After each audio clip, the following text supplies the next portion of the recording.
Hello friends, wife കഴിഞ്ഞ ദിവസം വാവക്കുട്ടൻ്റെ hair കെട്ടുന്നൊരു video ഇട്ടിട്ടുണ്ടായിരുന്നു. അപ്പോൾ വാവക്കുട്ടനെ അടങ്ങിയിരിക്കാനായിട്ട് അതിൽ കോക്കോമെലൻ ടി.വിയിൽ നമ്മൾ കാണിച്ചിട്ടുണ്ടായിരുന്നു. ആ വീഡിയോ പോസ്റ്റ് ചെയ്താൽ ഇപ്പോൾ വരെ ഇപ്പോഴും മെസ്സേജ് വന്നുകൊണ്ടിരിക്കുകയാണ്, കോക്കോമെലൻ കാണിക്കരുത് പിള്ളേരെ. അവർക്ക് പൊതുവേ സ്ക്രീൻ ടൈം ഭയങ്കര കുറവാണ്. പിന്നെ ഇങ്ങനെയുള്ള വീഡിയോസൊക്കെ എടുക്കാനായിട്ട് മാത്രം ഒന്ന് അടങ്ങിയിരിക്കാൻ വേണ്ടിയിട്ട് നമ്മൾ ഇട്ട് കൊടുക്കുന്നതേ ഉള്ളൂ. 6 മണിയായപ്പോൾ വീട്ടിൽ നിന്ന് ഇറങ്ങിയത്, തിരിച്ചെത്തിയപ്പോഴത്തേക്കും 11 മണിയായി. വർക്കും കാര്യങ്ങളെല്ലാം രാവിലെ തന്നെ കഴിഞ്ഞിട്ടുണ്ടായിരുന്നു. ബ്രേക്ക്ഫാസ്റ്റും കഴിച്ച് കുറച്ച് എഡിറ്റിംഗ് കാര്യങ്ങളെല്ലാം ഉണ്ട്. അത് കഴിഞ്ഞപ്പോഴത്തേക്കും നല്ല അടിപൊളി ലഞ്ച് റെഡി ചെയ്ത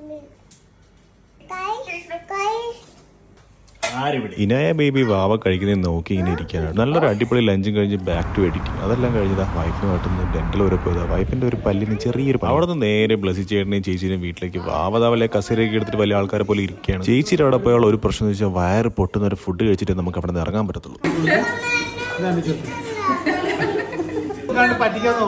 ഞങ്ങൾക്ക് രണ്ടുപേർക്കും അത് സ്വന്തം വീട് പോലെയാണ്. അതുകൊണ്ട് നമ്മളവിടെ കഴിക്കുന്ന കാര്യത്തിൽ ഒരു കോംപ്രമൈസും. പിന്നെ അവിടെ നേരെ വീട്ടിലേക്ക്. So guys, Tata.